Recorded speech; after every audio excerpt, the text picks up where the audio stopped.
Hello, my name is Contover. This is Current Buzz. Today we have the second show with Upton Bell. He was the former Patriots general manager in 1971 and 72. Is that correct? And he worked for the Baltimore Colts, and he has a lot of stories about that. But that's not what I want to talk about. What I want to talk about is TV revenue in sports, how it's changed at the NFL. I want to talk about gambling, what he thinks about gambling. And this is his book. If you could look at it, it's called The Presence at the Creation. My life in the NFL and the rise of America's game. By the way, that cover was shot at Harvard Stadium. Yeah, this book is regards to before time, and when the NFL started, your father was the first commissioner, more or less, after World War II. Yeah. And I always said how did anybody get a name Upton? But maybe some children would be called Upton now, you know what I mean? It's Upton well, Bell. somebody recommended the Uptown Downtown show. So, let's do it. Yeah. Come on. I want to talk to you real quick in regards to what do you think of Tommy Brady? Is he staying or going, or what do you think as a former person involved in this sport? As a former owner, because I own a team in the World Football League and a general manager, it's a difficult decision. But if I owned a team or was a GM, and I think a lot of GMs think this way, Brady has been great. He hasn't lost that much. The question I would have, other than the Patriots, if I were a team looking at him, is the most you're going to get is maybe 2 years out of him. And is it delaying the development of another quarterback or drafting one in your team itself? Right. And I think that he might run into that. I think his best place is to come back here. The question really is not so much where he wants to go. The question is, very close to the vest, Bill Belichick, does he want him back? My suspicion, as much as they've been great together, is that he wants to move on, that he would like to. Now, we don't know whether Stidham, the backup quarterback, is the answer. He's looked pretty good. Yeah. But the thing is, the only way, if I were the Patriots, I would bring him back and say, we're going to sign you to 1 year and an option. In the meantime, it gives the option. Yep, it gives me another year to take a look at whether Stidham is the answer, maybe partially, or draft another quarterback if I'm in that position. I don't care how many pillows he sleeps on and all that stuff in that book of his, and the TB12 method. Yeah. He's 42. Right. You get hit at any age. And that includes Patrick Mahomes, and all of that stuff's out the window. So I would want the protection. And I think that if he's going to sign, he'll end up back here. I don't care how many houses he's bought and all the other crap. Yeah. You know. So don't listen to these people, 20-somethings on the radio, who know it all. And anybody who pays attention to most of the talk show hosts are really better off having dreams or taking LSD. You know, because nobody knows, and they're just guessing, and they're looking for an audience. That's right. They know what the hell they're talking about. The other thing is the Supreme Court came out with a decision, I think it was 2 or 3 years ago, that allows gambling in football and baseball and other sports. What do you think of that? Totally against it. Okay. And I'm not with my head in the mud, but going back to 1946 when my father stopped the gambling scandal and saved the league. And for all these years through Bert Bell, Pete Rozelle, and the early part of Roger, I forgot, I have amnesia, Goodell, is that basically now they found another revenue stream that they're going to kick into with DraftKings and all these other things. Yeah, that's right, yeah. And then for years, players and personnel have been under the penalty of being fined, told not to go to Las Vegas. Now, in desperation, they end up in Vegas. Now, let me ask you this. I know, that's dangerous, isn't it? Right. First year of the Raiders. And you tell me that on the days that they have off, that they're not going to be in the casinos or around all of that? Women? Well, that comes with it. They do that whether we're in Lowell or Chelmsford. You know, that part of it. But the whole idea of going into the place that's the gambling mecca, and for the sake of now building a new stadium and having a team there. They've totally gone against everything for what the NFL stood for years. And I'm all for progress, Right. but I don't like it. I don't like the connotation. But let's face it, this is a league after money. These days, yeah. Any day. TV money. Well, TV. That turned the NFL and made it legit. But remember, it's the only sport where the player, no matter what he is paid, doesn't have a guaranteed contract. There's always the option. Oh, that's right. And they can get rid of you, unlike any other sport. That's a protection for them on one other hand, but every player is one blow away from his career being over. Oh, that's interesting. One. That's it. You said Paul Brown in the earlier show that Paul Brown was the #1 coach, and you had Belichick as #3, and #2 was Don Shula. Now everybody hates that around here. Yeah, Remember yeah. that Shula called him Belichick because of the cheating, and Belichick doesn't like that. And I understand why he doesn't. My only reason for putting Shula slightly ahead of Belichick is that Belichick has had one great quarterback all 20 years. Oh, good point. And in the case of Shula, even though he doesn't have as good a record, only 2 Super Bowl victories, Right. and 5 losses. Belichick also, you got to remember, could have lost in 2015, could have lost again in 16, could have lost last year. His very easily could have been, like 3-6. You don't know. But my reason was Shula won with a throwing quarterback. He won with a running game. He won with a quarterback, and he got to the Super Bowl that nobody thought could play at all. He's won with every type of situation. Belichick has won with one thing. So I put Shula slightly ahead because he had to make more adjustments. I see. Got it. This is inside the game. It's not what you see out there. So that's my only reason for putting him ahead of Belichick. Get back to TV. The complaint here in the Merrimack Valley is the football games used to be Sunday afternoon. They moved them to Friday nights because people would stay home and watch the NFL. So there was no high school games in Sunday like they used to be. And actually, the person who had the first national TV games was Bert Bell, my father, back in the 50s, who had a coast-to-coast Saturday night game on the Dumont Network. The colleges complained and said that Saturday should be for us. He agreed to take it off. And then that's why no games are on Saturday. Yeah. And if they are, the season's over for college. Well, yeah. Well, it's never over for college. Now, if they could play like the NFL till July, they would do that too. Hey, by the way, what do you think of the LSU win? I like it. The only thing I didn't like was the payoff on the sideline afterwards. That was really gauche. What was the payoff? Well, that's when Odell Beckham Jr. was handing cash to all the players on the sideline. I didn't see that. And they're investigating that. Oh, are they? Okay. But that quarterback was calm, cool, collective. Well, he was, but I liked the other quarterback too. So who would you draft #1? The Clemson quarterback? What was his name? The one with the blonde hair. I'm trying to remember his name. I am too. Yeah. I would draft him '1. Would you? Yeah. I think but he's only a junior. Yeah. He's 6 Is he foot. a junior or He's a junior. Okay. He's 6'6". Yeah. And has a gun on him. I'd like to see him come to the Patriots. But Burrow's pretty good for LSU, and he's probably going to go to Cincinnati and die there with that franchise. So it all depends on who owns the franchise, doesn't it? Well, sure. Yeah, I mean, I always say there are 2 classes of people in the NFL: the owners, and then we, the renters. We have 2 videos that we're going to put up, right?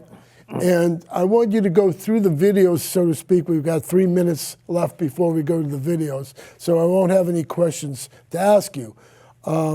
So please tell me what the videos are about, and that they're up for, they're submitted for an Emmy Award. Well, they're going to be submitted, and Jeff Brand, who does it with me, did a credible job. I looked at the video. Yeah, and he started out. He was in Philadelphia. He was terrific in Washington, in Baltimore, and also was on Fox 25 here in Boston. And really, it is a look. It's going to be part of a documentary that takes a look at football through my eyes all the way, and the country over 6 or 7 parts. These last 2 parts are, again, briefly, we touched on my life in the South and what it was like then. The first video takes a look at my experience with George Raveling, who essentially ended up with Martin Luther King's speech by protecting or being, looking over him at that famous speech. And we intersperse both ones with also scenes of Martin Luther King's speeches. It's pretty dramatic. Right. No, it's very interesting. And in the second video, it takes a look at a second part of it, because I was also right outside of the bridge in Selma, Alabama, the day that everybody was gassed on the bridge, and essentially pulled into a gas station. A guy threatened to blow my brains out. And you were a white guy from up north with a license plate. Well, I objected to, and stupidly, I should have kept my mouth shut when I went in to use the bathroom. There's nothing wrong with that. Yeah. You mean the whites where it says and black bathrooms separately?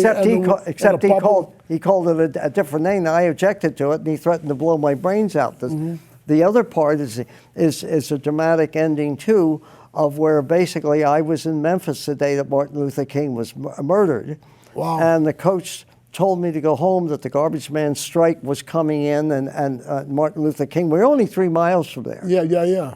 And so I changed my reservation. I left, got on a plane, arrived in Friendship Airport in Baltimore, and up on the screen is Walter Cronkite announcing the death of Martin Luther King. Wow. So I have seen the coming. I've seen the glory of the coming of the future. And the future, as George Allen would say, is now. The right halfback, also living in Baltimore, number 24, the former Penn State star, Lenny Moore, and a threat to go the distance anytime he gets his hands on the ball.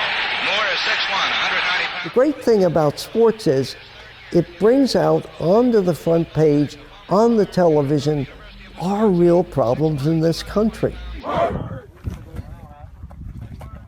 The thing is that sports brings it to the forefront. We can see it there. There's no such thing as subtle racism as we see in regular life.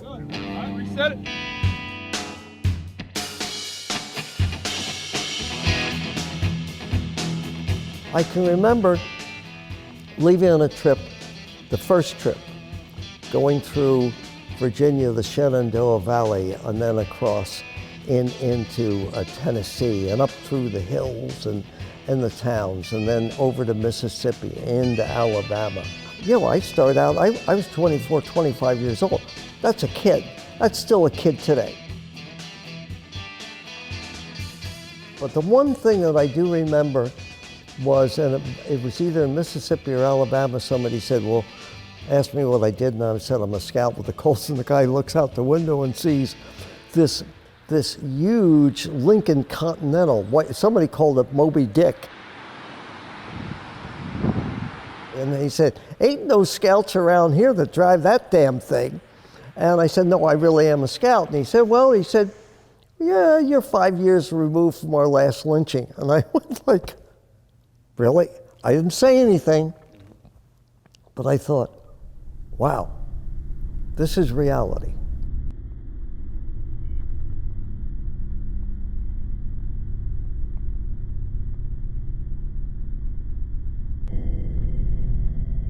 But the whole trouble with this integration business is that in the end, it probably will end up with mixing socially.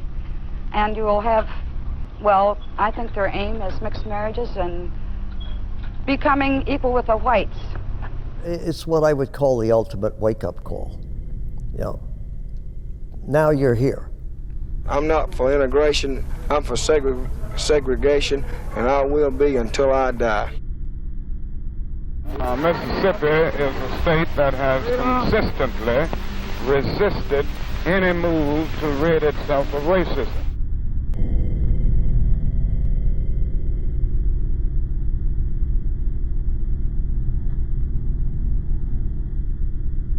It was American apartheid. It was South Africa before South Africa. And you could drive through these little towns and the African American community totally separate. And only would maybe come to town to go to the store, something out of a movie.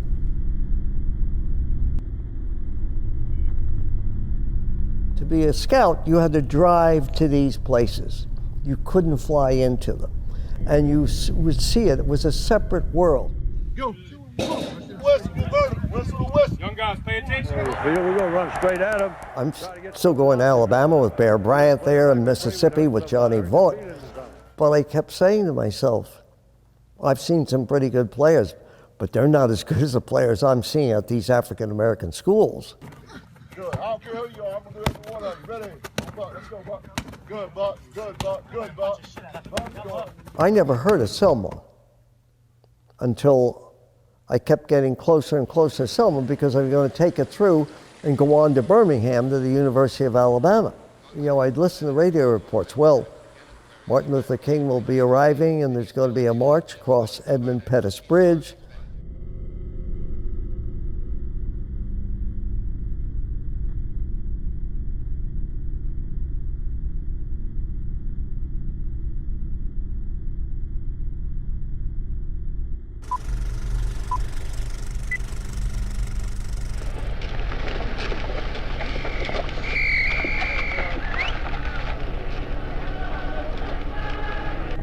Be detrimental to your safety to continue this march, and I'm saying that this is an unlawful assembly.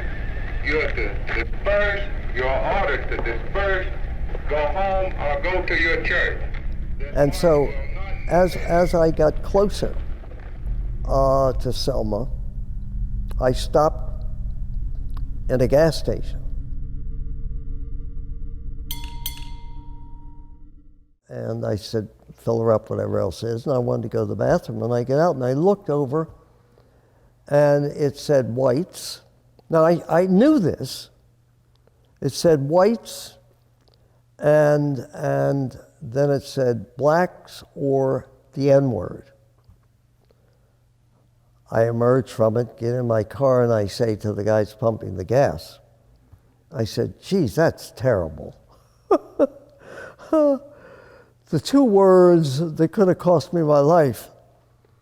And he said, listen, I think he said something, listen, you son of a bitch. If you don't like it, he said, I'll go back in and I'll get my gun and blow your brains out. He wasn't kidding. And so I quickly said, thank you, sorry, and took off. I always had these, the thoughts about Jesus, one wrong move and I'm going to end up face down the Chattahoochee River somewhere. And that was always a real concern. I've seen history. I've seen history more than anybody. And I've seen history of race in America through the eyes of sports, but also the outside eyes. Go get it. We can never be satisfied as long as our children are stripped of their selfhood and robbed of their dignity by signs stating for whites only.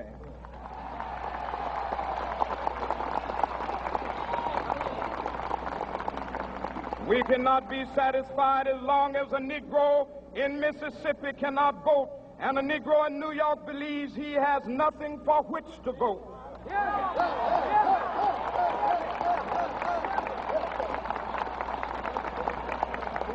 No, we are not satisfied, and we will not be satisfied until justice rolls down like waters and righteousness like a mighty stream.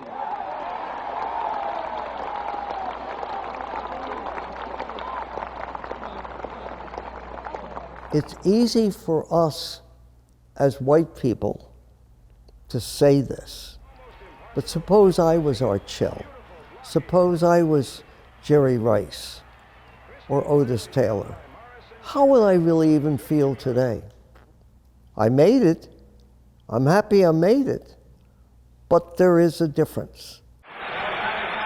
Lenny Moore taking the handoff from the quarterback, John Unitas. I can think of all of those great players. I knew a lot of them. And I said to myself, if I was sitting here today, would I be bitter?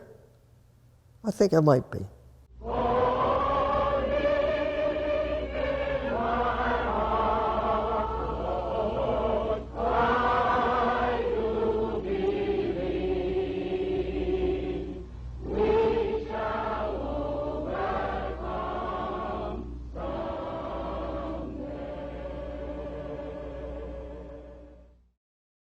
Well, actually, Philadelphia set it up for me for what would later happen in my life.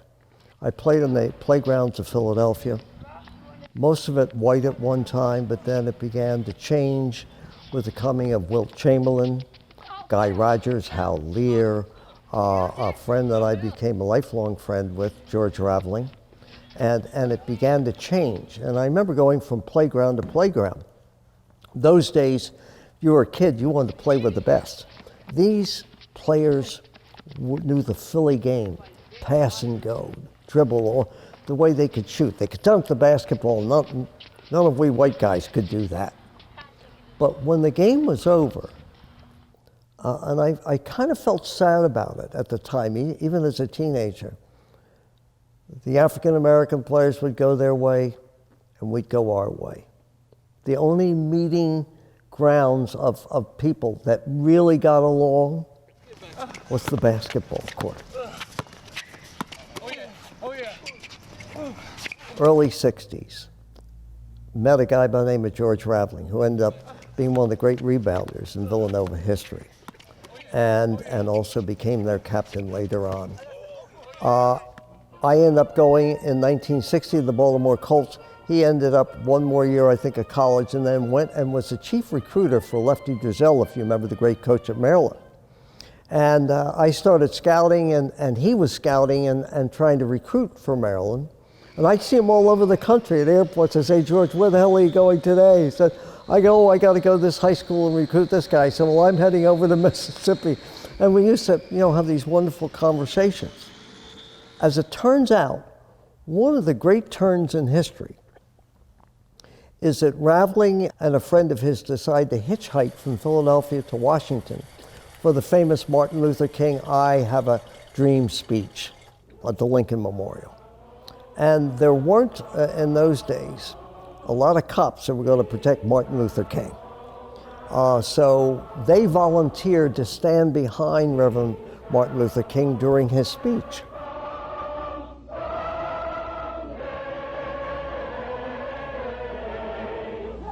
We will be able to speed up that day when all of God's children, black men and white men, Jews and Gentiles, Protestants and Catholics, will be able to join hands and sing in the words of the old Negro spiritual, free at last, free at last. Thank God Almighty, we are free at last.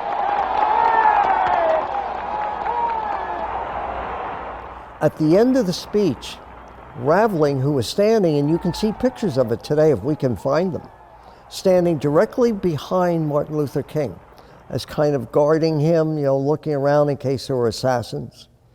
And he said to King, Dr. King, can I have that? It was King's famous speech. He said, yes. Raveling took it off the lectern. He has it today. It's worth millions. Nobody knows where he's going to put it, where he's leaving. George is my age now. And he's got it in the bank somewhere. Nobody knows. He's been offered millions for it. We shall overcome someday.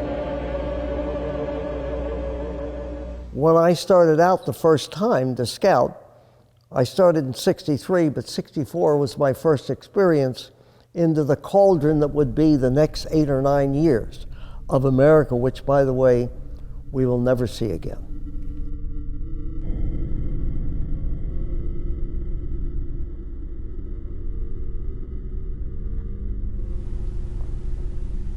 I drove the whole country and saw all the different attitudes.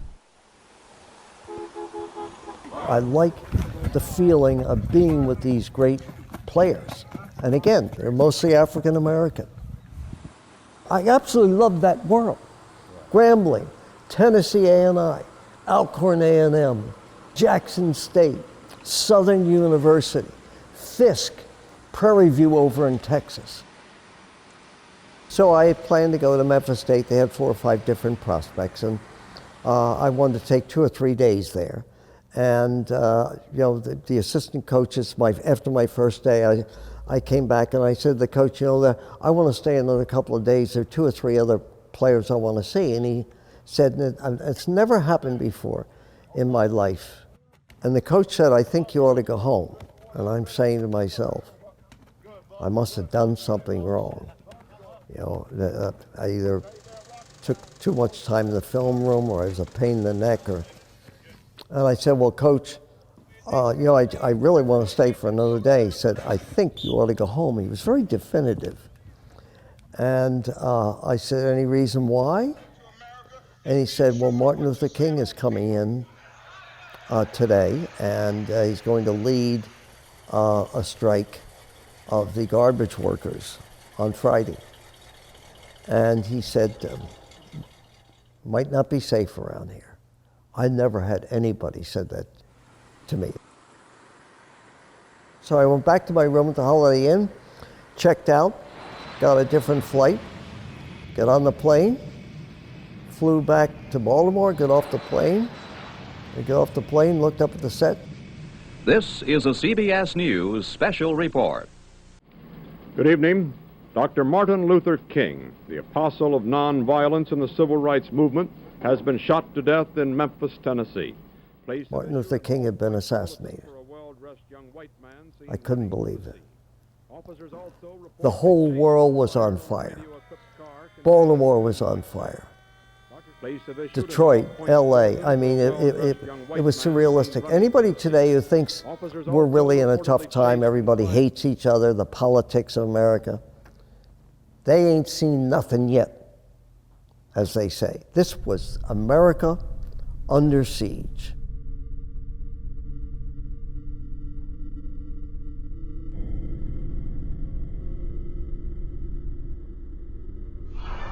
And I've looked over and I've seen the promised land. I may not get there with you, but I want you to know tonight that we as a people will get to the promised land.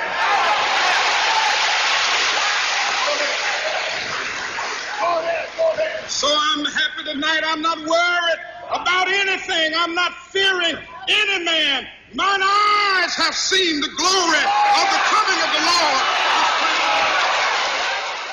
One of the things that struck me, that still strikes me today, is the juxtaposition of all of the things that we see today and all of the things we've seen leading up to where we are in America. Is I juxtapose in my mind, what if I were African American and I was surrounded by an all-white world? How would I feel? That gave me the feeling as a white man that that's the way it must be for African Americans. And that's never left me. It's only reinforced me. We've got some difficult days ahead, but it really doesn't matter with me now because I've been to the mountaintop. I don't mind.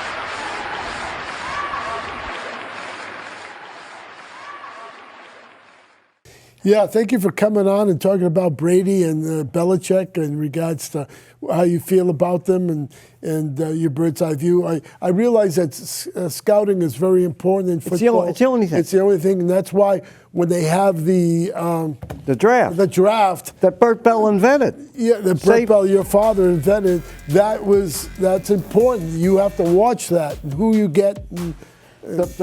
Quickly, the first year of the draft, when my father instituted the draft, 1936, not one writer showed up. Now it's everything.